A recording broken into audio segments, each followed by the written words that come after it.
Ideas don't come out fully formed.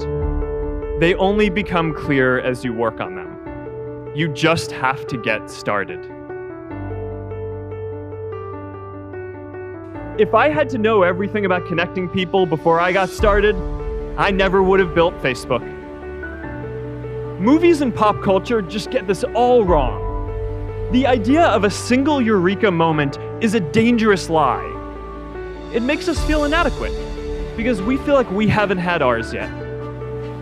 And it prevents people with seeds of good ideas from ever getting started in the first place. In a world that's changing so quickly, the biggest risk you can take is not taking any risk. And I really think that that's true, right? I mean, a lot of people I think that, whenever it comes to, whenever you get yourself into a position where you have to make some big shift in direction or do something, there are always people are going to point to the downside risks of that decision. And locally, they're maybe right? I mean, for any given decision that you're going to make, there's upside and downside. But in aggregate, if you are stagnant and you don't make those changes, then I think you're guaranteed to fail, right? And not catch up.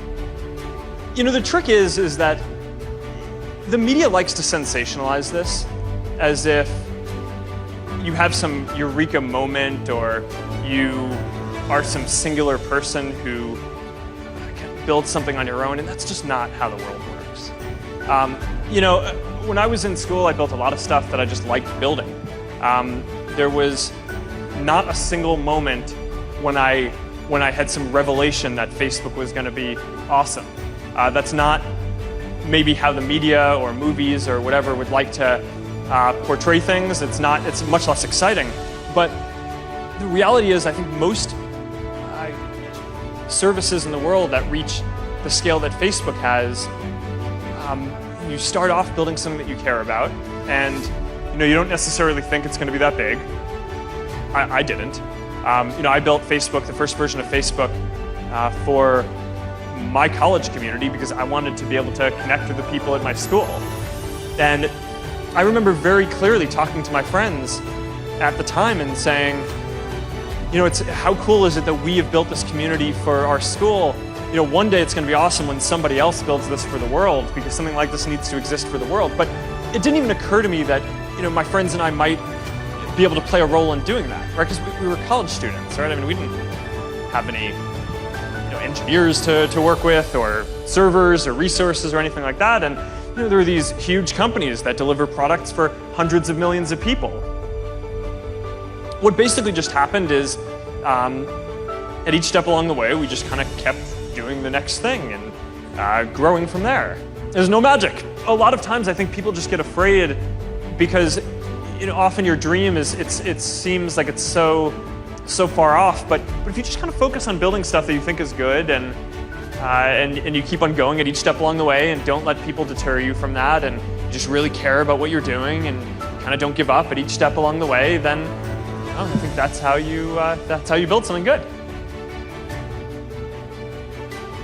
It's really good to be idealistic, but be prepared to be misunderstood. Anyone working on a big vision is going to get called crazy, even if you end up right.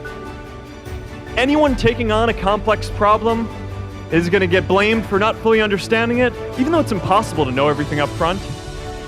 Anyone taking initiative will always get criticized for moving too fast, because there's always someone who wants to slow you down.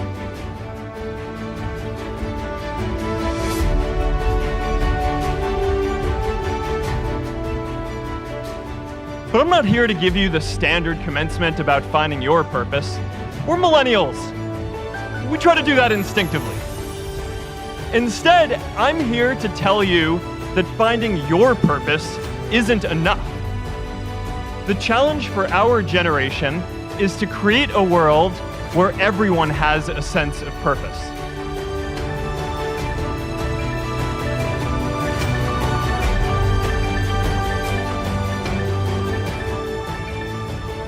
Purpose is that feeling that you are a part of something bigger than yourself. That you are needed. and that you have something better ahead to work for.